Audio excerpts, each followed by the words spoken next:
네, 특징주 이슈 한번 살펴볼게요. 유한양행과 오스코텍입니다. 공시를 보신 분들은 아실 텐데 일단 두 종목의 주가 단기 급등이 좀 나왔기 때문에 관련된 이슈 내용 한번 살펴보겠습니다.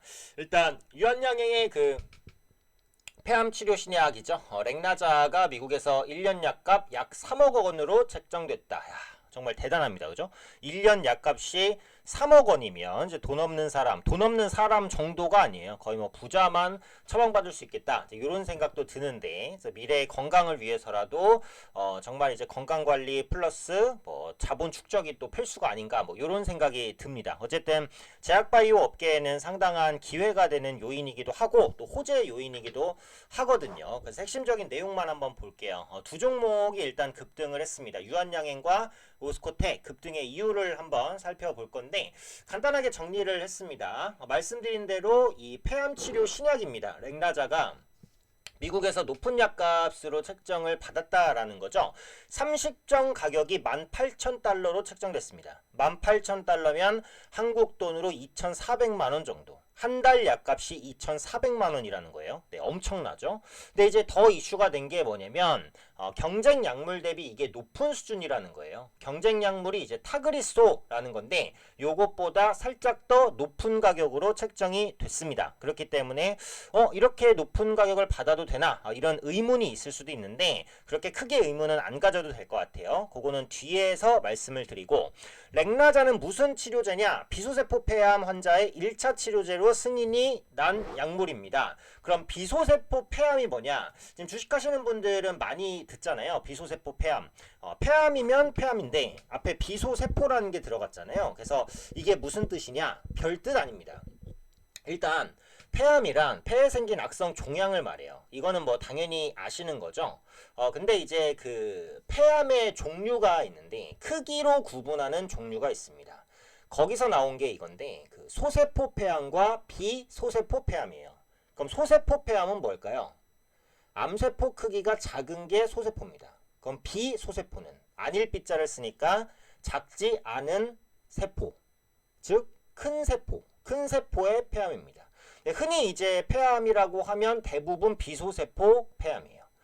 폐암의 80에서 85%를 차지하는 게 비소세포, 그러니까 작지 않은 세포 폐암이다. 이렇게 보시면 되고 이게 이제 대세포암, 뭐 선암 이런 여러 가지 암으로 분류가 됩니다. 그래서 비소세포 폐암은 소세포 폐암이 아닌 거, 그러니까 작지 않은 세포 폐암.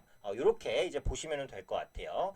근데 이제 그 유한양행 이슈인데 오스코텍이 왜 올라갔냐? 오스코텍이 개발해서 2015년 유한양행이 기술 수출한 국산 신약이 렉나자입니다. 그렇기 때문에 이번 렉나자의 약가 책정이 높게 됐다는 데 한해서 유한양행뿐만 아니라 오스코텍도 같이 이제 올라가는 그런 모습을 보여줬다라고 보시면 될 것 같아요. 근데 이제 아까 말씀드렸죠.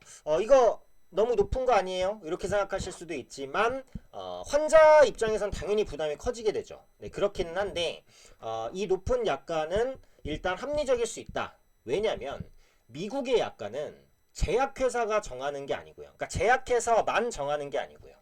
제약사 그리고 보험사 그리고 PBM이라고 해서 처방약급여 관리업체가 있습니다.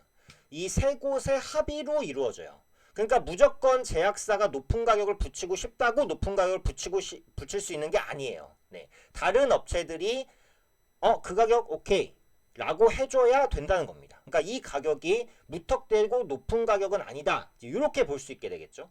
두 번째로 또 중요한 내용인데 국내에서는 이 리베이트가 항상 문제잖아요. 근데 미국 같은 경우에는 리베이트가 합법적으로 이루어집니다. 그래서 이 높은 가격 자체가 의사한테는 메리트가 될 수 있어요. 그래서 의사 입장에서는 렉나자를 좀 더 많이 처방할 수 있는 가능성이 있다는 것이고 그만큼 당연히 높은 매출로 이어질 가능성이 있다라는 거죠. 추가적으로 말씀드리면 이 렉나자라는 건 단독으로 쓰는 게 아닙니다. 1년에 약값이 3억 원인데 엄청 비싼데도 불구하고 단독 사용도 아니에요. 존슨앤존스의 리브리반트와 함께 사용해서 치료받는 약물인데 리브리반트의 1년 약가는 심지어 4억입니다.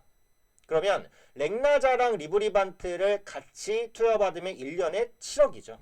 네, 정말 어마어마합니다. 그렇죠? 그래서 다시 이제 렉나자로 돌아가 보면 일단 높은 가격을 의미 있게 선정했다는 것에 당연히 시장에선 호재가 되고 이것은 이제 유한양행이나 오스코텍의 밸류 가치를 끌어올릴 수 있는 요인이 된다. 이렇게 정리하면 될 것 같아요. 끝으로 이제 차트 한번 보면 일단 유한양행은 눌리고 재반등 형태인데 20일 이평선을 안 깨요. 그죠? 제가 예전 영상에서 어쨌든 제약바이오주가 좀 무너지는 흐름이 나와야 반도체주로 수급이 갈 수 있지 않겠냐라는 말씀을 드렸는데 최근에 제약바이오주가 조금 꺾이는 듯 하더니 오늘 유한양행 이슈로 올랐고 20일 이평선을 깨지 않고 올랐기 때문에 아직 추세는 살아있다라는 겁니다. 그래서 매물 때문에 이렇게 윗꼬리가 달리고는 있지만 모멘텀은 유지되고 있으니까 정고점이 16만원을 다시 한번 트라이할 가능성은 있다라고 보여져요. 역시 이제 신규 진입은 좀 어렵겠죠. 보유자의 영역이다. 이렇게 이제 보셔야 될 것 같고 그 다음에 이제 오스코텍을 한번 볼게요. 오스코텍 같은 경우에는 이제 기술적인 부담은 조금 더 적지만 매물이 많다. 이렇게 이제 보셔야겠죠. 요게 다 매물입니다. 매물이라는 건 뭐예요? 요 가격 4만원에서 45,000원대에 산 사람들이 많잖아요. 적지 않아요. 많습니다. 많은데 그 사람들은 지금 손실이에요. 그죠? 그러면 4만원, 41,000원, 42,000원 내 매수 단가가 올 때마다 본전 매도 심리가 발동을 합니다. 그게 매물이에요. 그래서 절대 한 번에 치고 나가기는 어렵습니다. 그래서 기술적으로만 봤을 때는 오스코텍 같은 경우는 보유자시라면 일단 정리를 하고 밑에서 다시 매수를 하든 아니면 다른 종목을 매수하든 뭐 이런 전략으로 가시는 게 트레이딩 상에는 조금 더 유리할 것 같긴 해요. 나는 이제 1년, 2년, 3년 이렇게 가져가도 상관없다. 이러신 분들은 보유하시는 게 맞을 것 같고 기술적인 부담 때문에 시간 끌리기 싫다라고 하시면 일단 매도하고 밑에서 재매수라든지 다른 종목으로 교체 매수 이 정도의 관점으로 보셔도 되지 않을까 싶습니다. 어쨌든 제약바이오 관련된 긍정적인 소식은 연속적으로 계속 나오고 있어요. 그러다 보니까 제약바이오주가 쉽게는 안 무너지고 있어서 앞으로 제약바이오주의 흐름 좀 더 눈여겨보셔야 될 것 같습니다.